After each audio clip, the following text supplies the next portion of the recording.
Welcome to you all. Yesterday, we have discussed regarding Ohm's law and also Maxwell's equations. And in the Maxwell's equations, we come across 16 unknowns. To solve, we found 16 equations. Then only it is possible to find the unique solution for the unknowns. Okay. Now we go for the electromagnetic boundary conditions. Electromagnetic boundary conditions.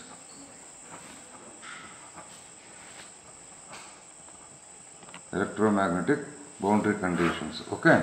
So electromagnetic boundary conditions. So to know electromagnetic fields like D, E, B, H and J and also a scalar rho E. So we have to solve the system of partial differential equations given by as we studied Gauss law, Coulomb's law, Faraday's law and as well as solenoidal property. Okay, so they are in partial differential equations form. So given by, they are nothing but the Maxwell's equations. To find these uniquely, so we must need boundary conditions. Okay, we must use boundary conditions. Here we are studying these fields, I mean electromagnetic fields. That's why we need electromagnetic boundary conditions. But to derive electromagnetic boundary conditions, we make use of integral form of the Gauss law, Faraday's law, Coulomb's law and solenoidal property. Right, as you know, integral form of Gauss law is given by surface integral of d dot ds is equal to volume integral of rho e into dv. Okay, and Faraday's law is given by line integral of E dot dl is equal to minus surface integral of del b by del t into ds. So this minus sign is due to Lenz's law. And so your Gauss law, Faraday's law and then Coulomb's law is given by h dot dl, line integral over a closed curve. So h dot dl is equal to surface integral of j dot ds, right? So, and one more solenoidal property is given by surface integral of b dot ds is equal to 0. These are the integral forms of the Maxwell's equation. This is one equation, this is one equation, this is one and this is one. These are nothing but the integral form of the Maxwell's equations. Okay. The boundary conditions of these fields means D, E, B, H and J. D, E, B, H and J and rho E depends on, one is normal component of the electric field, normal component of these fields. I mean it may be electric field, it may be dielectric field or it may be magnetic field or magnetic field intensity or current density, whatever the thing. So one is normal component, okay, normal component, and other one is tangential component, okay. One is normal component, another one is tangential component. So at the interface between the electromagnetic media, okay. So ನಾನು ಹೇಳ್ತೀನಿ interface ಅಂದ್ರೆ ಏನು, media ಅದನ್ನ next ನಿಮಗೆ ಹೇಳ್ತೀನಿ. So we are proving, we are finding the electromagnetic boundary conditions with the help of theorems. So theorem 1 ಏನು ಹೇಳುತ್ತಪ್ಪ ಅಂದ್ರೆ, theorem 1, the normal component of the dielectric field,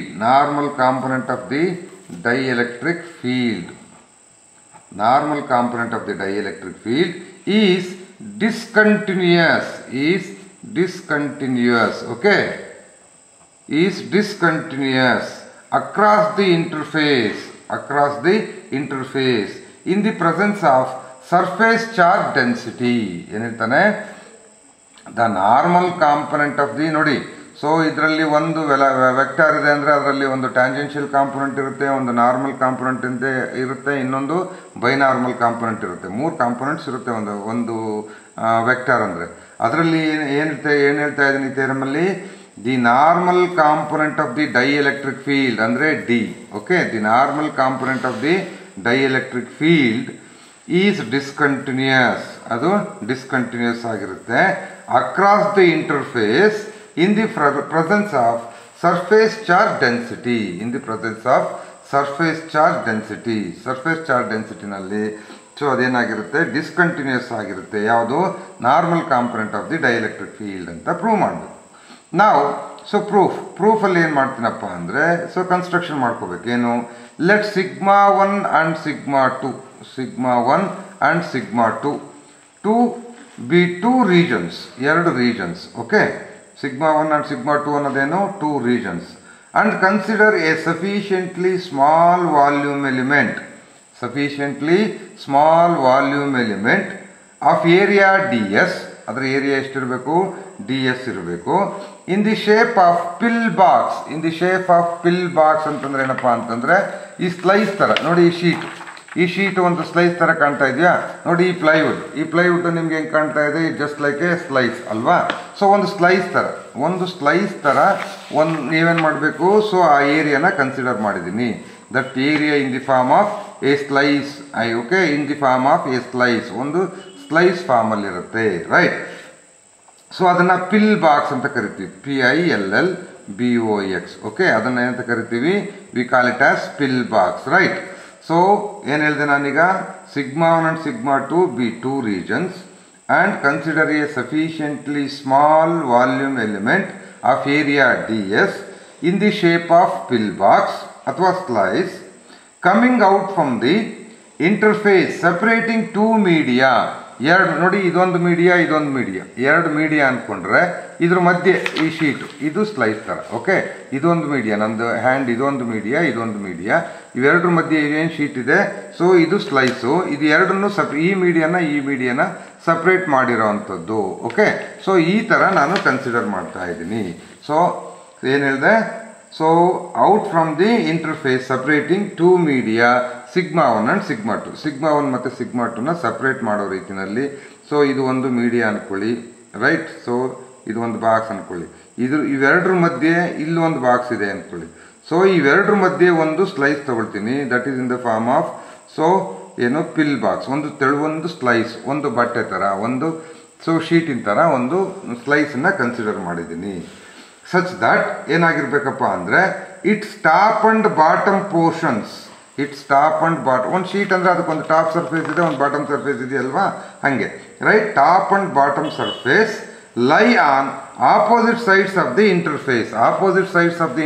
ಅಂತಂದ್ರೆ, ಸೊ ಇದಕ್ಕೆ ಪ್ಲಸ್ಗೆ ಇತ್ತು ಅಂದ್ರೆ, ಈ ತರ ಪ್ಲಸ್ ಇತ್ತು ಅಂತಂದ್ರೆ ಇನ್ನೊಂದಕ್ಕೆ ಏನಾಗಿರ್ಬೇಕು, ಮೈನಸ್ ಆಗಿರ್ಬೇಕು, ಅದರ ಆಪೋಸಿಟ್ ಅಲ್ಲಿ. ಓಕೆ, ಒಂದಕ್ಕೆ ಪ್ಲಸ್ ಇತ್ತು ಅಂತಂದ್ರೆ ಇನ್ನೊಂದಕ್ಕೆ ಮೈನಸ್ ಇರಬೇಕು, ಅಥವಾ ಒಂದಕ್ಕೆ ಮೈನಸ್ ಇತ್ತು ಅಂದ್ರೆ ಇನ್ನೊಂದಕ್ಕೆ ಪ್ಲಸ್ ಇರಬೇಕು. So opposites sides of the interface, right. Now delta q ಅಂತ ತಗೊಳ್ತಾ ಇದ್ದೀನಿ. What is delta q? Delta q ಅಂದ್ರೆ charges. Okay, delta q is the total charges ಎಲ್ಲಿ, so in the surface element delta s. ಒಂದು ಚಿಕ್ಕ element ತಗೊಂತೀನಿ, surface element, ಅದರಲ್ಲಿರೋ ಅಂತ ಇದು ಚಾರ್ಜಸ್ ಎಷ್ಟು, ಡೆಲ್ಟಾ ಕ್ಯೂ. ಹಾಗಾದ್ರೆ ಡೆಲ್ಟಾ ಎಸ್ ಏನು, ಇಟ್ಸ್ ಅನ್ ಇನ್ಫೈನೈಟ್ಸಿಮಲಿ ಸ್ಮಾಲ್. ಇದು ಎಷ್ಟು ಚಿಕ್ಕದಂದ್ರೆ ತುಂಬಾ ಚಿಕ್ಕದು. ಸಚ್ ದಟ್ ಹೆಂಗಿರ್ಬೇಕು, the dielectric field d will be constant on these areas on opposite sides of the interface. D ಏನಾಗಿರ್ಬೇಕು, ಆ ಸ್ಲೈಸ್ ಇಂದು ಆಪೋಸಿಟ್ ಸೈಡ್ಸ್ ಅಲ್ಲಿ ಕಾನ್ಸ್ಟೆಂಟ್ ಆಗಿರಬೇಕು. ಅಷ್ಟು ಚಿಕ್ಕ ಒಂದು ಎಲಿಮೆಂಟನ್ನ ತಗೊಳ್ತೀನಿ ನಾನು. ಇದು ಸರ್ಫೇಸ್ ಎಲಿಮೆಂಟ್, ಚಿಕ್ಕ ಸರ್ಫೇಸ್ ಎಲಿಮೆಂಟು. ಸೊ ಅದರಲ್ಲಿ ಇರುವಂತ ಚಾರ್ಜಸ್ಸು ಡೆಲ್ಟಾ ಕ್ಯೂ. ಸೊ ಹೆಂಗೆ, such that so d must be constant. Okay, ನಾವು ವಿ ಆರ್ ಗೋಯಿಂಗ್ ಟು ನೋಡಿ, ಡೈಎಲೆಕ್ಟ್ರಿಕ್ ಫೀಲ್ಡ್ ಬಂದಿರೋದ್ರಿಂದ I have to consider this Gauss law consider ಮಾಡಬೇಕು. Integral form of the Gauss law consider ಮಾಡಬೇಕು. ಏನ್ ಹೇಳುತ್ತೆ Gauss law? Gauss law is nothing but surface integral of d into d S is equal to volume integral of rho E into d v ಅಂತ ಹೇಳುತ್ತೆ. Okay, this is integral form of the Gauss ಲಾ. ಈಗ ನಾನೇನ್ ಮಾಡ್ತೀನಿ, if you make the slice very thin ಅಂತಂದರೆ ತುಂಬ ಚಿಕ್ಕದು ಮಾಡ್ತೀನಿ. ಹೆಂಗೆ? Such that the surface integral must be equal to top and bottom surface. ಅಂದರೆ ನೋಡಪ್ಪ ಅವಾಗ ಸೊ ಇಲ್ಲಿ ಒಂದು ಸ್ಲೈಸ್. ಸೊ ಈ ಸ್ಲೈಸ್ ನೋಡಿ ನೀವು, ಇದರಲ್ಲಿ ನಿಮಗೆ ಸರ್ಫೇಸ್ ಅಂತಂದ್ರೆ ಕನ್ಸಿಡರ್ ಮಾಡಿದ್ರೆ ಏನು ಮಾಡ್ತೀರಾ? ಈ ಸರ್ಫೇಸು, ಈ ಸರ್ಫೇಸು, ಈ ಸರ್ಫೇಸು, ಈ ಸರ್ಫೇಸು, ಈ ಸರ್ಫೇಸು, ಎಲ್ಲದನ್ನು ಕೂಡಬೇಕು ನೀವು ಅಲ್ವಾ? ಇದು ಯಾಕೆಂದರೆ ಥಿಕ್ನೆಸ್ ಏನಾಗಿದೆ, ತುಂಬ ದಪ್ಪ ಇರೋದ್ರಿಂದ. ಸೊ ಸರ್ಫೇಸ್ ಅಂತಂದರೆ ಈ ಫೇಸು, ಈ ಫೇಸ್, ಈ ಫೇಸ್ ಎಲ್ಲ 6 ಫೇಸಸ್ ಏನು ಬರುತ್ತೆ, 6 ಫೇಸಸ್ನು ಕನ್ಸಿಡರ್ ಮಾಡಬೇಕಾಗತ್ತೆ. ಓಕೆ, ಸೊ ಅದೇ ನಾನು ಇಲ್ಲಿ ಏನು ಮಾಡ್ತಾ ಇದ್ದೀನಿ, ವೆರಿ ಥಿನ್ ಮಾಡ್ತಾ ಇದ್ದೀನಿ ಆ ಸ್ಲೈಸ್ನ. ವೆರಿ ಥಿನ್ ಅಂತಂದರೆ ಜಸ್ಟ್ ಲೈಕ್ ಎ ಶೀಟಿನ ಸರ್ಫೇಸ್ ಫೈಂಡ್ ಔಟ್ ಮಾಡೋದ್ರೆ ಏನಾಗುತ್ತೆ, ಜಸ್ಟ್ ಲೈಕ್ ಟಾಪ್ ಸರ್ಫೇಸ್ ಇದು, ಇನ್ನೊಂದು ಬಾಟಮ್ ಸರ್ಫೇಸ್. ಸೊ ಅಂದರೆ ಏನಾಯಿತು, ನಿಮ್ಮ surface integral becomes top and the bottom surface ಎರಡೇ ಆಗುತ್ತೆ. ಸೊ ಏನು ಹೇಳಿದೆ ನಾನೀಗ, if you make the slice very thin, so ಹೆಂಗೆ the surface integral is equal to top and bottom surface. ಅಂದರೆ instead of writing the surface integral ನೀವೇನು ಬರಿಬೋದು, so sum dn1 minus dn2 into delta s ಅಂತ ಬರಿತೀನಿ. ಯಾಕೆಂದರೆ ಒಂದು top ಸರ್ಫೇಸಿಂದು ಇನ್ನೊಂದು ಬಾಟಮ್ ಸರ್ಫೇಸಿಂದು. So is equal to, so ಏನು ಇದು ಚಾರ್ಜಸ್ ಎಷ್ಟಿದೆ, ಡೆಲ್ಟಾ ಕ್ಯೂ ಇದೆ. ಓಕೆ, ಸೊ ಇದನ್ನ ಹೆಂಗೆ ಬರಿಬೋದು ನೀವೀಗ, ಸೊ ಇಲ್ಲಿ ನೆಗೆಟಿವ್ ಸೈನ್ ಬಂತಲ್ಲ ಸರ್, ಯಾಕೆ ಅಂತಂದರೆ ಅದು ಇಂಟೀರಿಯರ್ ನಾರ್ಮಲಿಂದ, because of interior normal, right? So ಇದನ್ನು ನಾನು ಏನು ಬರಿಬೋದು, ಇದನ್ನು again I can write this as dn1 minus dn2 can be written as delta q divide by delta s. ಅಂದರೆ ಇದೇನು charges, so out of the surface ಅಂತಂದ್ರೆ ಏನು, it is nothing but delta, sorry rho e means density ಆಗ್ಬಿಡುತ್ತೆ, density of the charges ಆಗುತ್ತೆ. ಈಗ as limit ನಾನೇನು ಮಾಡ್ತೀನಿ, I am applying limit, as limit delta s tends to 0, ನಿಮ್ಮ delta q divide by delta s ಅಂದ್ರೆ ಏನು, ನಿಮ್ಮ charge density ಆಗುತ್ತೆ, ರೈಟ್? ಡೆನ್ಸಿಟಿ ಏನು, density must be not equals to 0. ಯಾಕೆಂದರೆ ಸೊ ಡೆನ್ಸಿಟಿ ಇಲ್ಲ ಅಂತಂದರೆ ನೀವು ಎಲೆಕ್ಟ್ರಿಕ್ ಫೀಲ್ಡ್ ಏನು ಸ್ಟಡಿ ಮಾಡ್ತೀರ, ಅಲ್ಲಿ ಚಾರ್ಜಸ್ ಇಲ್ಲ ಅಂದರೆ. ಹಾಗಾಗಿ ಚಾರ್ಜಸ್ ಇರಲೇಬೇಕು. ಚಾರ್ಜಸ್ ಇದೆ ಅಂದರೆ charge density must be there, means rho e must be not equals to 0. Rho e not equals to 0 ಆಯಿತು ಅಂದರೆ ನಿಮ್ಮ dn1 ಮೈನಸ್ dn2 ಏನಾಗಬೇಕು, must be not equals to 0. dn1 not must be, so minus dn2 must be not equals to 0. It means that dn1 is not equals to dn2, right? So it shows that, ಇದು normal component of the dielectric field. It shows that, so ನೋಡಿ ನೀವು limit prove ಮಾಡುವಾಗ ಏನು ಮಾಡ್ತಾ ಇದ್ರಿ, limit as x tends to a f of x is equal to f of a ಅಂತ ಬಂದರೆ continuous ಅಂತ ಹೇಳ್ತಾ ಇದ್ರಿ ಅಲ್ವಾ? ಇಲ್ಲಿ ಹಂಗೆ ಕಾಣ್ತಾ ಇದೆ. At some limit dn1 not equals to dn2 ಬಂತು, ಈಕ್ವಲ್ ಆಗಿದ್ರೆ ಕಂಟಿನ್ಯೂಸ್ ಆಗ್ತಾ ಇತ್ತು. ಇಲ್ಲಿ ನಾಟ್ ಈಕ್ವಲ್ ಬಂದಿರೋದ್ರಿಂದ so it is discontinuous. Okay, so as same, so ಇಲ್ಲೇನು the normal component of the dielectric field, okay, is discontinuous across the interface in the presence of surface charge density. Okay, this is the proof of the theorem, right?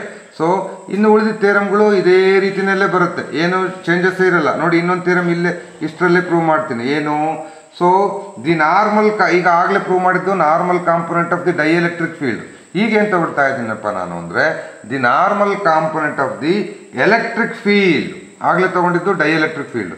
The normal component of the electric field is also always discontinuous across the interface. Okay, so ಇಲ್ಲಿ normal component of the electric field ಕೂಡ ಏನಾಗಿರುತ್ತೆ ಅಂತೆ, so discontinuous ಆಗಿರುತ್ತೆ ಅಂತ prove ಮಾಡ್ಬೇಕು ನಾನೀಗ. So ಅಲ್ಲಿ ಏನು ಕನ್ಸಿಡರ್ ಮಾಡಿದ್ವಿ ಹಂಗೆ ಮಾಡ್ಬೇಕು ಇಲ್ಲೂ ಕೂಡ. ಏನು, let sigma 1 and sigma 2 be 2, so ಏನು regions and consider a sufficiently small volume element of area ds in the form of pill box. ನಾನು ಅವಾಗಲೇ ಏನಿದ್ದೆ ಪಿಲ್ ಬಾಕ್ಸ್ ಫಾರ್ಮಲ್ಲಿ ಕನ್ಸಿಡರ್, ಅಲ್ಲಿ ಏನು ಹೇಳ್ತೀವಿ ಸೇಮ್. ಓಕೆ, ಸೊ ಇಂಟರ್ಫೇಸ್ ಏನು coming out from the interface separating two media sigma 1 and sigma 2 such that its top and bottom portions lie on opposite sides of the interface. ಆ theorem ಏನು ಬರ್ಕೊಂಡಿರ್ತೀರ ಈ ಥಿಯರಮ್ಗೂ ಕೂಡ ಅದನ್ನೇ ಬರೀಬೇಕು. Again let delta q be the total charges, ಅಲ್ಲೂ ಕೂಡ ಅದನ್ನೇ ತಗೊಂಡಿದ್ವಾ. ಸೊ ಎಲ್ಲಿ on the surface delta s, right? So delta s ಏನಾಗಿರಬೇಕು, infinitesimally small, such that ಅಲ್ಲೇನು ಹೇಳಿದ್ವಿ ಡಿ ಈಸ್ ಕಾನ್ಸ್ಟೆಂಟ್ ಅಂತ ಹೇಳಿದ್ವಿ ಅಲ್ವಾ. ಇಲ್ಲಿ ಡಿ ಇನ್ಸ್ಟೆಡ್ ಆಫ್ ಡಿ ಏನು ಹೇಳಬೇಕು, E must be constant, electric field must be constant. Okay, on the areas on opposite sides of the interface. Okay, ಈಗ ನಾನೇನು ತಗೊಳ್ತೀನಿ, ಅಗೈನ್ ಅಪ್ಲೈಯಿಂಗ್, ಸೊ ಸೇಮ್ ರೂಲ್ನೇ ತಗೋಬೇಕು ನಾನು. ಯಾವುದನ್ನ, ಗಾಸ್ ಥಿಯರಮ್ನೇ ತಗೋಬೇಕು. ಗಾಸ್ ಥಿಯರಮ್ ಅಲ್ಲ, ಗಾಸ್ ಲಾನೇ ಕನ್ಸಿಡರ್ ಮಾಡಬೇಕು.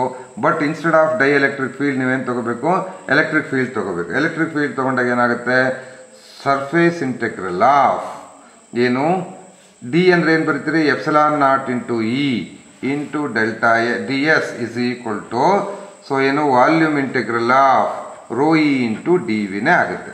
ಅಲ್ಲಿ ಡಿ ಬದಲು ಇ ಬರುತ್ತೆ. Epsilon naught into E, epsilon ನಾಟ್ನ ಕ್ರಾಸ್ ಮಲ್ಟಿಪ್ಲೈ ಮಾಡಿದ್ರೆ ಏನು ಬರುತ್ತೆ, ಇಲ್ಲಿಗೆ ಎಪ್ಸಿಲಾನ್ ನಾಟ್ ಬಂದು ಕೂತ್ಕೊಳ್ಳುತ್ತೆ ಅಲ್ವಾ. ಸೊ ಈಗ so applying the pill box ಅಂತಂದರೆ ಏನು ಹೇಳಿದೆ, ಅಲ್ಲಿ ಅಸಂಪ್ಷನ್ ಏನು ಹೇಳಿದೆ, ಸೊ ಇದನ್ನ ಏನು ಸ್ಲೈಸನ್ನ ಏನು ಮಾಡಬೇಕಂತೆ, we have to make it very small, very thin, such that the surface integral must becomes its top and surface ಅಂತ, ಟಾಪ್ ಅಂಡ್ ಬಾಟಮ್ ಸರ್ಫೇಸ್ ಅಂತ ಹೇಳಿದ್ದೀನಿ.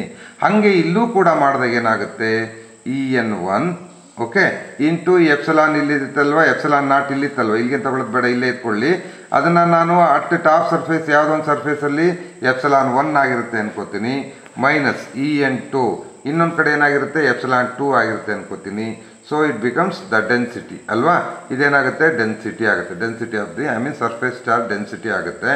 ಸೊ ಇಲ್ಲಿ density must be not equals to 0. ಯಾಕೆಂತಂದರೆ ಆ 0 ಆಯಿತು ಅಂತಂದರೆ ಅಲ್ಲಿ ನಿಮಗೆ ಎಲೆಕ್ಟ್ರಿಕ್ ಫೀಲ್ಡೇ ಇರೋದಿಲ್ಲ. ರೈಟ್, ಈಗ ಏನಾಯಿತು, EN1 epsilon 1 into EN1 naught equals to epsilon 2 into EN2 ಆಯಿತು. ದಿಸ್ ಶೋಸ್ ದಟ್ ಇಲ್ಲಿ ದಿಸ್ ಶೋಸ್ ದಟ್ ಏನಾಗುತ್ತೆ, ಸೊ ಎಪ್ಸಿಲಾನ್ ಅಲ್ಲ sir EN1 naught equals to EN2 ಆಯಿತು, EN2 ಆಯಿತು. This shows that it is discontinuous ಅಂತ. In case density ಏನಾದರೂ 0 ಆದರೂ ಕೂಡ ಏನಾಗುತ್ತೆ, ಅವಾಗ epsilon 1 EN1 is equal to epsilon 2 EN2 ಆಯಿತು ಅಲ್ವಾ. ಸೊ ಈಕ್ವಲ್ ಆದರೂ ಕೂಡ ಅಲ್ಲಿ ಇದನ್ನು ಸಿಂಪ್ಲಿಫೈ ಮಾಡಿದ್ರೆ ಏನಾಗುತ್ತೆ ನಿಮಗೆ, EN1 by EN2 must be equal to, so epsilon 2 divide by epsilon 1. Okay, so but epsilon 2 and epsilon 1 are not equals to 1. ಸೊ ಇದೆರಡು ಸೇಮ್ ಇರಬೇಕು ಅಂತ ಇಲ್ಲ, ಇದೆರಡು ಈಕ್ವಲ್ ಆಗಲಿಲ್ಲ ಅಂದರೆ ಅಗೇನ್ ನಾಟ್ ಈಕ್ವಲ್ಸ್ ಟು 1 ಅಂತಂದರೆ, so EN1 naught equals to EN2 ಆಯಿತು. In this case also the electric field is discontinuous ಅಂತ. Okay, the electric field is discontinuous. Okay, so ಇನ್ನೊಂದು ಇದೇ ರೀತಿ ಇನ್ನೊಂದು ಥಿಯರಮ್ ಪ್ರೂವ್ ಮಾಡ್ತೀನಿ. ಓಕೆ, ಏನಪ್ಪ ಅದರಲ್ಲಿ ಅಂತ, ಒಂದು ಡೈಎಲೆಕ್ಟ್ರಿಕ್ ಫೀಲ್ಡಿಗೆ ಮಾಡಿದೆ, ಒಂದು ಎಲೆಕ್ಟ್ರಿಕ್ ಫೀಲ್ಡಿಗೆ ಮಾಡಿದೆ. ಓಕೆ, ಈಗ ನಾನೇನು ಮಾಡ್ತೀನಿ, I am going to prove for the magnetic ಇಂಡಕ್ಷನ್ಗೆ. ಅಲ್ಲಿ ಏನು ಹೇಳ್ತಾನಪ್ಪ ಥಿಯರಮ್ ಅಂತಂದರೆ, the normal component of magnetic induction is always continuous across the interface. ಅಲ್ಲೇನು ಪ್ರೂವ್ ಮಾಡಿದ್ವಿ, ಡಿಸ್ಕಂಟಿನ್ಯೂಯಸ್ ಅಂತ ಪ್ರೂವ್ ಮಾಡಿದ್ವಿ. ಇಲ್ಲೇನು ಬರ್ತಾ ಇದೆ, ಕಂಟಿನ್ಯೂಯಸ್ ಅಂತ ಬರ್ತಾ ಇದೆ. ಯಾವುದು continuous, magnetic induction, normal component of the magnetic induction is continuous across the interface. So ಇದನ್ನು ಪ್ರೂವ್ ಮಾಡಲಿಕ್ಕೂ ಕೂಡ ಸೇಮ್ ಬರೀಬೇಕು. ಕನ್ಸಿಡರ್ ದಿ, ಸೊ ಟು ಏನು ಯಾವುದು, 2 region sigma 1 and sigma 2 such that so and so ಅಂತ. ಅಲ್ಲಿ ಏನು ಹೇಳಿದೆ, ಪಿಲ್ ಬಾಕ್ಸ್ ತಗೊಳ್ರಿ, ಅದು ಹೆಂಗಿರಬೇಕು ಏನು ಹೇಳಿದೆ, ಸೇಮ್. ಓಕೆ, ಅಲ್ಲಿ ಏನಾಗಿರಬೇಕು ಅಂತ ಹೇಳಿದೆ, ಒಂದರಲ್ಲಿ ಡಿ ಮಸ್ಟ್ ಬಿ ಕಾನ್ಸ್ಟೆಂಟ್ ಅಂತ ಹೇಳಿದೆ, ಇನ್ನೊಂದರಲ್ಲಿ ಇ ಮಸ್ಟ್ ಬಿ ಕಾನ್ಸ್ಟೆಂಟ್ ಅಂತ ಹೇಳಿದೆ. ಇಲ್ಲಿ ಏನಾಗಿರಬೇಕು, ಬಿ ಮಸ್ಟ್ ಬಿ ಕಾನ್ಸ್ಟೆಂಟ್ ಆಗಿರಬೇಕು. ಇಲ್ಲೂ ಚಾರ್ಜಸ್ ಇರುತ್ತೆ, everything is same. But instead of considering Gauss law, you are going to consider the solenoidal property, surface integral of B dot D S is equal to 0 ಆಗುತ್ತೆ. ಇಲ್ಲಿ ಏನು ಮಾಡ್ತೀನಿ, again I am going to make the slice very thin. ಹೆಂಗೆ, surface integral must be equal to its top and bottom surface ಆಗಬೇಕು. ಅಷ್ಟು ಚಿಕ್ಕ ಅಷ್ಟು ತಿನ್ನಾಗಿರೋವಂಥ ಸ್ಲೈಸನ್ನು ready ಮಾಡ್ಕೋತೀನಿ. ದೆನ್ ಏನಾಯಿತು, BN1 minus BN2 into delta S surface is equal to 0. ಇಲ್ಲಿ surface must be not equals to 0. ಯಾಕೆ ಹೇಳಿ, ಸರ್ಫೇಸ್ ಇಲ್ಲ ಅಂದಮೇಲೆ ಸರ್ಫೇಸ್ ಡೆನ್ಸಿಟಿ ಎಲ್ಲಿ ಬಂತು ನಿನಗೆ, surface must be not equals to 0. Surface not equals to 0 ಆಗಿರೋದ್ರಿಂದ BN1 minus BN2 must be equal to 0. This shows that BN1 is equal to BN2 ಆಯಿತು. ಸೊ ಹಿಂಗಾಯಿತು ಅಂದರೆ ಏನಿದ್ರ ಅರ್ಥ, ಇಟ್ ಈಸ್ ಕಂಟಿನ್ಯೂಯಸ್ ಅಂತ. Okay, so it is continuous. Right, ಹೀಗೆ ನೀವು ಬೇರೆ ಬೇರೆದಕ್ಕೂ ಥಿಯರಮ್ಸ್ ಬರುತ್ತೆ. ಏನು, normal component of so current density. So ಇನ್ನು ಬೇರೆ ಅದೇ ರೀತಿ ಥಿಯರಮ್ಸ್ ಬರುತ್ತೆ. ಏನು ಬರುತ್ತಪ್ಪ ಅಂದರೆ, ಈಗ ನಾವು ಕರೆಂಟ್ ಡೆನ್ಸಿಟಿ ಹೇಳಿದ್ವಿ, ಡೈಎಲೆಕ್ಟ್ರಿಕ್ ಫೀಲ್ಡ್ ಹೇಳಿದ್ವಿ, ಎಲೆಕ್ಟ್ರಿಕ್ ಫೀಲ್ಡ್ ಹೇಳಿದ್ವಿ, ಮ್ಯಾಗ್ನೆಟಿಕ್ ಫೀಲ್ಡ್ ಹೇಳಿದ್ವಿ. ಉಳಿದು ಇನ್ನೂ ಒಂದು 3 ಥಿಯರಮ್ಸ್ ಏನು ಬರುತ್ತಪ್ಪ ಅಂದರೆ, normal component of the current density ಮಾತಾಡಿಲ್ಲ ನಾವು ಅಲ್ವಾ. Current density is also discontinuous across the interface, right. ಅದೇ ರೀತಿ tangential component of the electric, tangential component ಮಾತಾಡಿಲ್ಲ ನಾವು ಇದುವರೆಗೂ, ಓನ್ಲಿ ನಾರ್ಮಲ್ ಕಾಂಪೊನೆಂಟ್ ಮಾತಾಡಿದ್ವಿ. But tangential component of the electric field ಏನಾಗುತ್ತೆ, ಕಂಟಿನ್ಯೂಯಸ್ ಆಗುತ್ತೆ. ಅದೇ ನಾರ್ಮಲ್ ಕಾಂಪೊನೆಂಟು ಡಿಸ್ಕಂಟಿನ್ಯೂಯಸ್ ಆಗಿತ್ತು, ಅದೇ ಇಲ್ಲಿ ಟ್ಯಾಂಜೆನ್ಷಿಯಲ್ ಕಾಂಪೊನೆಂಟ್ ಏನಾಗುತ್ತೆ, ಕಂಟಿನ್ಯೂಯಸ್ ಆಗುತ್ತೆ. ಅರ್ಥ ಆಯ್ತಾ? ಇನ್ನೊಂದು tangential component of the magnetic field. ನೋಡಿ, ಮ್ಯಾಗ್ನೆಟಿಕ್ ಫೀಲ್ಡ್ ಆಗಲೇ ನಾರ್ಮಲ್ ಕಾಂಪೊನೆಂಟ್ ತೊಗೊಂಡಿದ್ವಿ, ಏನಾಗಿತ್ತು, ಕಂಟಿನ್ಯೂಯಸ್ ಆಗಿತ್ತು, ಪ್ರೂವ್ ಮಾಡಿದ್ವಿ. ಬಟ್ ಅದೇ ನೀವು ಟ್ಯಾಂಜೆನ್ಷಿಯಲ್ ಕಾಂಪೊನೆಂಟ್ ತೊಗೊಂಡ್ರೆ ಸೊ ಇಟ್ ಈಸ್ ಡಿಸ್ಕಂಟಿನ್ಯೂಯಸ್ ಅಂತ. ಓಕೆ, ಸೊ ಇದಿಷ್ಟು ಸೊ ರಿಗಾರ್ಡಿಂಗ್ ಯುವರ್ ಏನು so boundary conditions on electromagnetic fields. Okay, so ಇವನ್ನ ಎಲೆಕ್ಟ್ರೋಮ್ಯಾಗ್ನೆಟಿಕ್ ಫೀಲ್ಡ್ ಬೌಂಡ್ರಿ ಕಂಡೀಷನ್ಸ್ ಅಂತ ಕರಿತೀವಿ. ಇದೊಂದು 3 ಥಿಯರಮ್ಸ್ ಬರುತ್ತೆ. ಆ 3 ಥಿಯರಮ್ಸ್ ನಾನು ಏನು ಪ್ರೂವ್ ಮಾಡಿದ್ದೀನಿ ಅದನ್ನು ನೋಡ್ಕೊಂಡ್ರೆ ಸಾಕು. ಇನ್ನು 3 ಥಿಯರಮ್ ಸ್ಟೇಟ್ಮೆಂಟ್ ತಿಳ್ಕೊಳ್ಳಿ ಸಾಕು. ಸೊ ಇದು 3 ಥಿಯರಮಲ್ಲಿ ಯಾವ್ದಾದ್ರು ಒಂದು ಥಿಯರಮ್ ಎಕ್ಸಾಮಿಗೆ ಬರೋವಂಥ ಚಾನ್ಸಸ್ ಇರುತ್ತೆ. ಓಕೆ, ನೀಟಾಗಿ ಓದ್ಕೊಳ್ಳಿ. Okay, thank you, bye, take care.